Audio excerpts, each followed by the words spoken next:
Well, it looks like we're live using the new Facebook Live producer. So, good morning, everybody. This is Kent Davis checking in with you from El Cangrejo, the heart of Panama, Panama. Hope everyone on this presentation is doing well. It's been fun to connect with all of you over these last few weeks.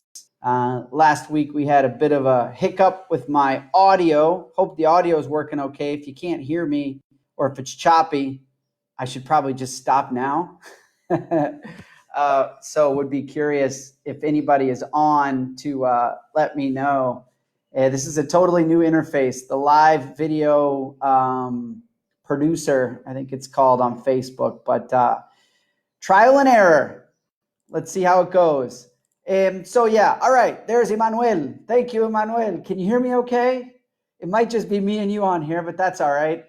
Hope you're doing well, and nice to see you on the presentation. So what we talked about in the past, and it's a similar format. I love answering questions, and I usually come prepared with a few questions that I've gotten over the last week. In this case, we're going to cover questions that I've gotten over the last 2 weeks from folks from around the world, because at the end of the day, you know, the Panama real estate market affects, or at least is interesting for people based here who are thinking about buying and selling. And of course, you know, this is such a expat friendly country that inevitably expats are a big part of the real estate market here.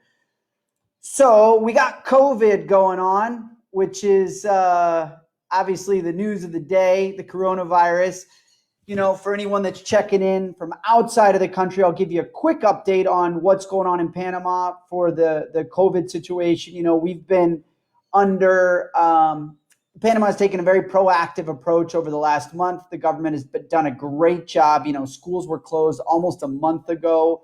We've been in full quarantine, or I should say, you know, pretty much full quarantine with 2-hour windows to go out and do grocery shopping for the last, golly, is it 3 weeks now?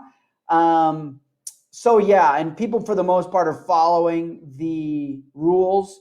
You know, they're not abusing the system. The government has been very proactive in terms of working with private institutions. They haven't been very draconian in terms of, say, things like, oh, you don't have to pay your rent. They did just pass a 3-month moratorium on mortgage payments, which is going to be interesting. I think banks had started to do that. But anyway, so that's the update in terms of Panama's reaction. On a 1 to 10, I would say in terms of, you know, being proactive, we probably have, I don't know, 7 or an 8. You know, we were featured on CNN as doing a good job. So that's something, right? All right, so obviously the real estate market is going to be affected. It's way too early to get a sense. I mean, I've been following sources like McKinsey, the London School of Economics, you know, Drudge Report, Zero Hedge, Market Watch, and, you know, as many other sources. Market Watch just came to me yesterday. That was a good one. I'm going to start paying a lot more attention to that one. The point is that what I've seen is worldwide is about, you know, 15% think that the market is going to be just hit in a majorly negative way. 50% of the market really is not sure, you know, and then the other 40%, I don't even remember what it was, but it was sort of like too early to form an opinion, or I don't even remember. But the point is, my point there is that it's way too early to tell what's going to happen. So one of the ideas for today is to answer a question that someone asked a week and a half ago. It's just, what should I be following right now in terms of key indicators to be watching as a form of being able to predict, all right, so, you know, this is happening, therefore this will probably happen. So I came up with a little bit of a list. The first one is tourism, heads in beds. You know, tourism has always been a leading indicator of the property market in terms of people come down to Panama in January. You know, they like what they see. They had no intention of buying. So maybe they come back again in March. Maybe they come back again in June and make a decision. And then the transaction closes, let's call it in September, right? So you've got a 9-month lead time for the time somebody first comes down to the time they actually make a purchase. I mean, that's a very generalized number, but that's what we've seen. I mean, I've got 15 people working for me in 3 different markets. We've got the city market, the secondary market out at the beach, which is, Coronado, Buenaventura, and then Altos del Maria and El Valle, sort of Panama West Beach. And then we've got Pedesí. And, Pedesí has been a really interesting story. I tell you what, people are much more interested now in getting out of urban environments than they ever have been, I think. So that's going to be super interesting story to follow in terms of people saying, you know what, to heck with this. So tourism, watch tourism. Tourism in Panama was just starting to pick up a little bit. January, February, March, we were seeing a little tiny uptick in hotel occupancy rates. And finally, the money that we'd been waiting for from, I think it was the World Bank or different sources, a big $200 million initiative in tourism that was going to go into infrastructure, marketing and promotion. And I don't know what the third component was, but man, Pedesí, there's Pedesí. Thank you, Ted. Ted's our expert in Pedesí. And Ted, I appreciate you joining us. We were just talking about the tourism initiatives and how they literally, we were at a tipping point in Panama, I think 3 weeks ago, right when this all started, is when the money finally came into the government coffers to start spending it. So watch tourism. Of course, mortgage defaults, historically, Panama has been a country that has had very low rate of defaults on mortgages, on loans, I should say, both short-term loans like payday loans, et cetera, and long-term loans like mortgages. Of course, the laws in Panama for short-term allow for very easy, automatic deductions. So it's if you're doing a payday loan, it's very easy to get paid by the system. Mortgage loans, that's going to be an indicator as more people have to walk away from their mortgages. Obviously, you're going to have an increase in supply. We don't know how that's going to play out yet. Again, the Panamanian government has been proactive. And in fact, I think it was even this week, passed a law saying, hey, you don't have to pay your mortgage for 3 months. Banks didn't like that too much, obviously, but it is what it is. So watch mortgage defaults. And then rental prices, at least in the city where a lot of these properties are primarily investment properties, rental prices determine the value of the asset at the end of the day if you're looking at yield. So, keep an eye on those. We were starting to see rental prices finally stabilize. They weren't being as hard hit as they had been over the last year and a half. I think the first quarter of this year, our rental portfolio, we managed over 100 properties all in the city, and the prices were sticking, which was very good to see. Days on market were starting to come down. Again, anybody's guess right now. I'm just trying to give some insight into what you can be following now and over the next few months to figure out what direction the market's going. So, all right, what about real estate plays? And this is kind of fun. They call it second order thinking. If this, then that. If we get a vaccine in the next, say, even if we get a vaccine tomorrow, it's not going to be commercially available and widespread for 3 months, 6 months at the earliest. So let's just say we don't have a vaccine. What happens if social distancing will become a reality? I mean, it already is, becomes a permanent reality, and governments are not able to deal with new outbreaks. Governments are not able to, say, contain them by shutting down the economy, because we all know that that's not sustainable. In those scenarios, what's the real estate angle there? And I think, I've got a little list because I've been giving it some thought and listening to people a lot smarter than me on their opinions. You've got, in some instances, a repurposing of commercial into residential, whether that's, offices or multifamily into totally new uses. For example, you've got, a clinic on the ground floor, and then the government basically ships people into these almost like old school leper colonies, right? I mean, it's a 2-week stay at Hotel Coronavirus. That might become a reality, in which case being able to quickly outfit and repurpose commercial properties to accommodate. Hotels are already starting to do that, but yeah, watch for that. I also like the angle of protecting domestic food supply. I think the government, especially in Panama, while it was a priority with this new president, Nito Cortizo, who came in, maybe 4 months ago, I think now it's going to become a lot more of a priority and, in fact, a national conversation where we might see some new legislation supporting the agriculture industry, whether that's in the form of, new debt that becomes available for property, plant, and equipment, whether that's an investment in, what's the word here? We don't do farming yet, other than Ted, who, has some great experience with rice farms. And coincidentally, well, I can get into that a little bit later, but in terms of government infrastructure in agricultural infrastructure, I think that's storage facilities. I think that's transport facilities. I think that's, cold climate or controlled climate. Megan, hey, if you're looking to buy property as an investor, where's the easiest place to rent property around Panama City? Thank you for the question. So my thought has always been, and I think our managed portfolio supports this, is, sell to the kingdom, not the king.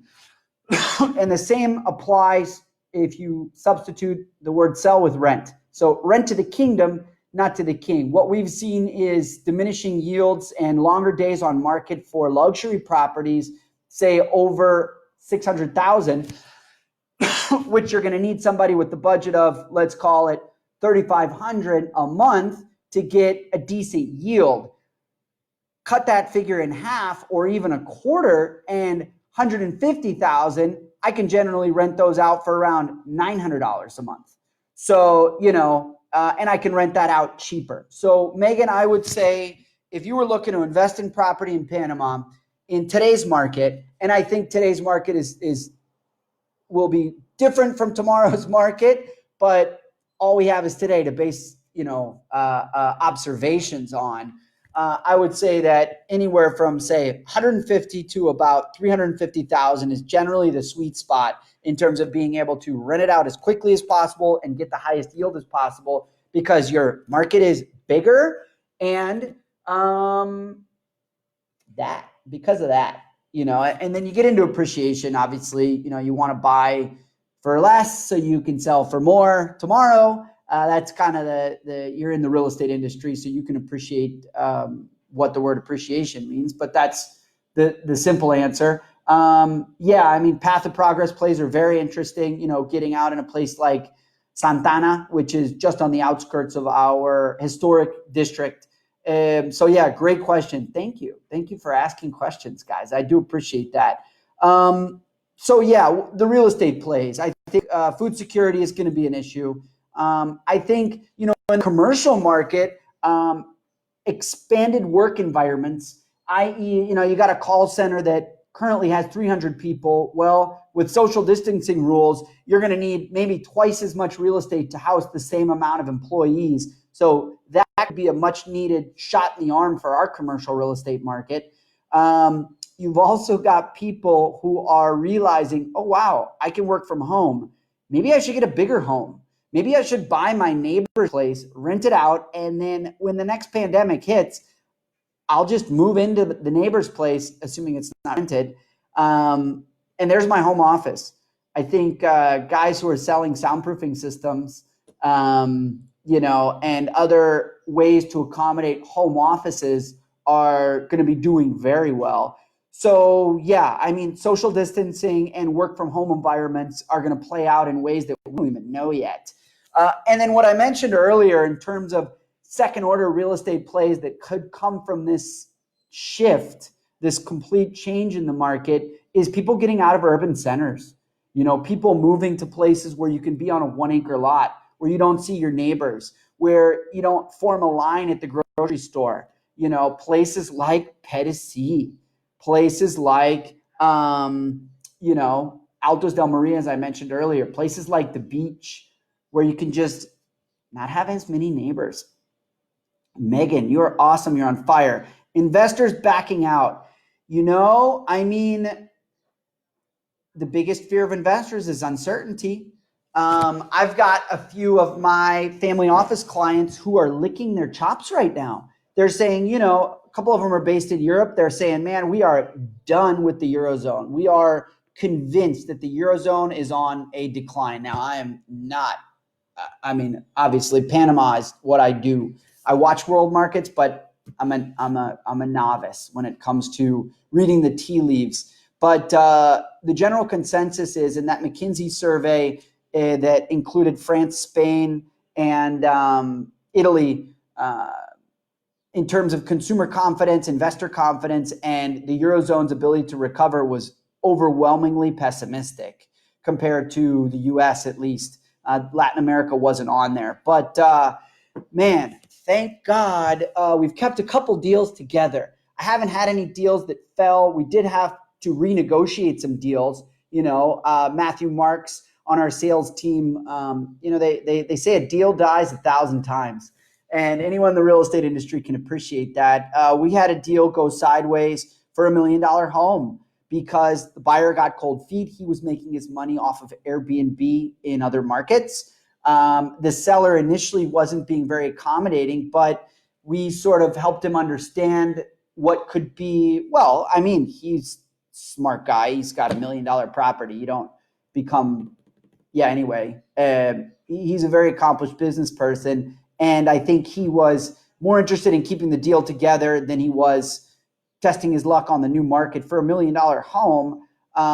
So the short answer is investors hate uncertainty. We are in a time of uncertainty, but investors also love, I can say it again this week. We're getting inquiries on hotels we have for sale. $3, $4, $5, $6 million, $15 million hotels. We're getting inquiries on buildings we have for sale. The kind of properties that have been sort of, on the market, one a month if we're lucky. Folks are, and these are investors both in Panama and outside of Panama who seem to think, and hey, I'll support the premise, who seem to think that Panama is going to be able to recover a bit faster than the rest of the world. Of course, they're optimistic if you got a horse in the race, right? But we do have one of the youngest populations in the world. Of course, we're dollar-based, small population. Last check, 4 million, right? And we've been proactive in this. There's money going out on the street. We are on the dollar, no central bank. The government has been very aligned in terms of politically. There's not a whole lot of disparity between, say, Congress and the executive. So, relief has been deployed quickly. We don't have a lot of social unrest right now, which is good. The reality is Panamanians are not big savers. So I think that the next 2 weeks are going to be absolutely critical in what happens. But we do have some underlying fundamentals that I think could help us come out of this quicker than other markets. And therefore, investors are looking at, smart investors look at 12, 24, 36 months from now, right? And also look at opportunities in the market right now because there are motivated sellers. We've had, I think, 6 price reductions this week without even soliciting the sellers. We don't want to go out of our way to solicit price reductions until we can have some clarity on what the market's going to do. All right, Chris, thank you. Opportunities to buy entire buildings. If so, are prices dropping because of the crisis? I think rent rolls will determine how much and if prices come down. Our collections in March were good. We only had about 20% late bucket. So that's people going into 60 days. No, that's 30 and 60 days. So, our rent roll is pretty healthy. April's the critical month, though. And that's a big determinant. You've also got some families that own buildings that might need to liquidate for existing businesses that they have. Hey, let's burn out our apartment building in El Cangrejo because we need to keep our free trade zone inventory levels up, right? Or keep our payroll going. So, those dynamics come in.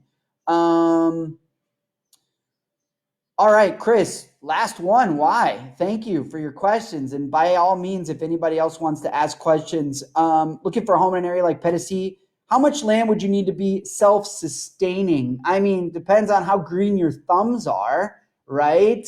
I don't know about food production levels. I would say an acre's probably pretty good if you got some meat on there and you like to eat veggie and maybe you got a neighbor that you can trade with. I mean, places like Panama right now, coming up on the rainy season, you've got opportunities to grow. Golly, I mean, they say, you throw a cigarette on the ground and 3 months later, tobacco plant, right? Maybe only I say that. Tomatoes, peppers, onions, yucca, corn, livestock will obviously grow, cows, pigs, chicken, etc. Panama has 2 growing seasons. We don't get cold enough to frost. The soil in most places is volcanic, or at least in some of the highlands. Panama, I think, is going to have more sand and clay. Ted can attest to this. Obviously, water source is critical anywhere. Soil quality is critical. But I mean, self-sustaining, my family would probably need about 10 acres because my boys eat and they like their meat. But dad can go veg. I mean, might lose a little weight. But yeah, golly, I think that's, I hope I've started to answer that question. Maybe Ted can fill in a little bit. But other questions that I've had, pre-construction. So, pre-construction moves a little bit slower in terms of volatility. Developers are less pressed for cash if they're in the pre-sales phase, i.e. developments haven't started. If you're just joining us, we're talking about the Panama real estate environment, both pre-COVID, in the middle of this, and how it could play out afterwards. Pre-construction, again, developers, depending on at what stage a developer is in. If the developer has completed inventory, i.e. I just finished my building and I just want to sell out, they're going to be a lot more motivated than, I've been doing pre-sales for the last 3 months. I need to get another 8 units sold before the bank gives me my money to build. If they need 1 more unit sold, it's always interesting to be that guy to help tip them into construction. The developers are more willing to do a deal. But of course there are deals to be had. You got to know which developments and which developers. But I would say in general, pre-construction is interesting because it's a low capital outlay. You don't have to put a lot of cash down now. And you're sort of betting on the future in 1, 2, 3, 4 years' time. Obviously, you need to get aligned with a good developer. You want to be in path of progress. You got to check a lot of things like, hey, how can my views be obstructed? What's the noise? What's the rental market? I mean, 100 different things you want to look at when you're considering pre-construction. But, if you're optimistic on Panama, it's a nice sort of low skin in the game play. And I think it's going to fare well. Pre-construction is also easy to look at because it's not built yet. So, we are going to face the environment of less buyers being able to come to Panama in the short term. And I think that people who want to get out of their markets immediately, people that have been watching the market for a while and are comfortable with, the area, the developer, the price point, the floor plans, the views, obviously that's an easy deal to pull the trigger on if you're not here in Panama. So that's going to be an interesting space to watch right now is pre-construction. How has my week been in terms of inquiries and closings? Well, again, we closed that $1 million deal this week. Thank God. I think each one of my sales team has 2 or 3 deals that are literally just at like public registry, notaries, pasisalvos, which are the good standing certificates. So they're pretty much at the finish line. And based on our sales meeting and conversations this week, all the buyers are moving forward. So it's just a matter of the logistics about getting things closing. And man, I mean, we're still getting leads. Let me check my leads report here for the last week in terms of new inquiries. This is people writing to us saying, hi, I'd like to see this property, or at least I'm curious. This is online, not phone calls. Let's see here. 68, right? Now, that's also people subscribing to reports, engaging us in terms of jumping on a a mailer. So, I mean, hey, that's not bad. I think now more than ever, people are starting to browse. I mean, CEOs, fund managers are all sitting at home. And once they get their work done, a lot of them, I probably ought to start my Panama research now that I got some bandwidth. So yeah, that's what our week has been looking like. For those of you that have just joined us, if anybody's checking in from overseas, quick update on Panama. We are a month into school closures. We are 3 weeks into essentially a full quarantine with like 2-hour windows. This weekend, nobody can go on the street. So Saturday, Sunday is like full lockdown. Stores are still open for the most part, grocery stores and drugstores. Stocks are fine. There's been no panic buying other than everybody's, compelled to buy toilet paper, but we had plenty of toilet paper here. Overall, I think the Panamanian government has been getting praise both locally and internationally for the handling of the crisis and being quick to react. Let's see how it plays out. All we can do is read the tea leaves we got in front of us. You can't predict anything. But yeah, I think, and I mentioned this already, but the reasons that I'm optimistic are we have one of the youngest populations in the world. As I mentioned, the government is being very proactive. People are sort of honoring the social distancing for the most part and definitely staying off the street. Dollarized economy, small country, safe, stable. I mean, the fundamentals. Anybody that's living in Panama or has been here already knows the deal. But yeah, so that's kind of where we're at. Van Sprang, did prices drop already? Yeah, we do have some sellers who are anticipating prices dropping. So they've gone ahead and dropped their prices. They've contacted us to lower their prices. Pedicee, we had a property that went from 400,000 to I think 350,000, which is what? I mean, that's like 8%. That's not insignificant. I think it's more a function of A, people's perception on what is coming up, and B, people's need for liquidity right now to support existing businesses. I'm no expert on the other markets. I've been doing this for 13 years, but I think real estate is one of the least volatile or at least slowest moving asset classes, right?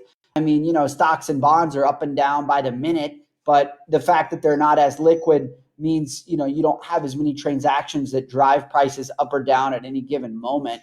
So yeah, I think between us, I mean, golly, you would think prices ought to drop in the short term, right? As people are sort of reeling from what's going on. But midterm, you just can't predict it. I mean, it's like, yeah. Clint, thank you. Rental home sales in May of 2021. Your rental home sells. I'm using that to purchase my PC condo, hopefully from us. How many months in advance do I need to start the mortgage application process? Now, because it's long and tedious. If you're currently banking with someone locally, engage them. I've heard you can get a mortgage, but it's very lengthy and convoluted process. Yeah, exactly. You heard right.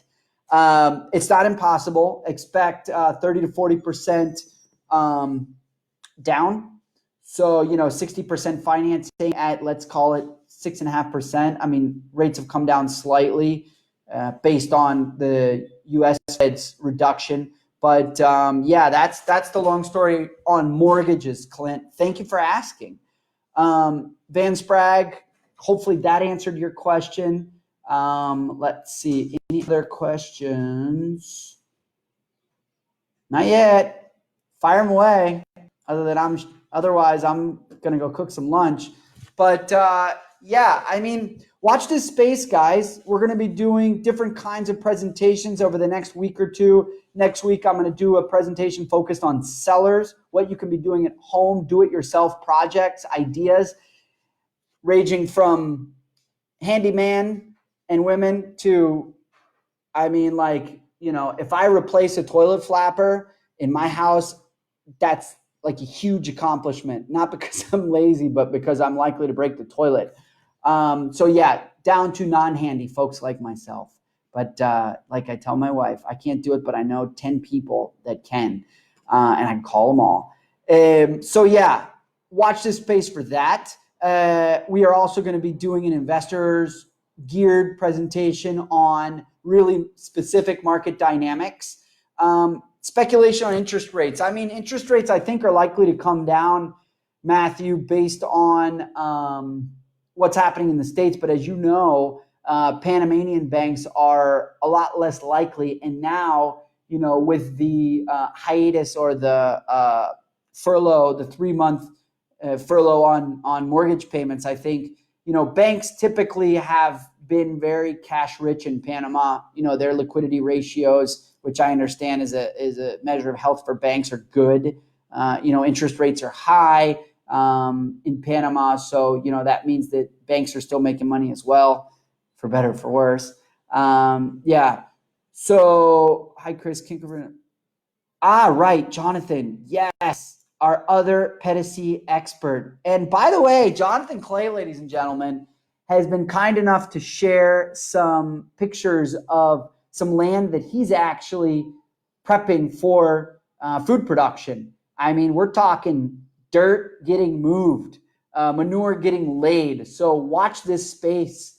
We've got some real experts on the team in terms of folks who can give insight into production quality. We're working with a family office from Scandinavia who has bumped up their interest level. I mean, that's a light way of putting, they've moved money in Panama to execute on a very big farm purchase in and around the Panama area for food production. That area, specifically, depending on your elevation, high elevation crops like coffee, and avocado, and then lower elevation crops like citrus, pineapple, rice. And this is all land we're looking at 200 to 400 hectares right along the water. So year-round water supply. Man, these guys are chomping at the bit. As soon as the quarantine breaks, we're going to go get some boots on the ground. And I think there's going to be a purchase and a major operation going in out there.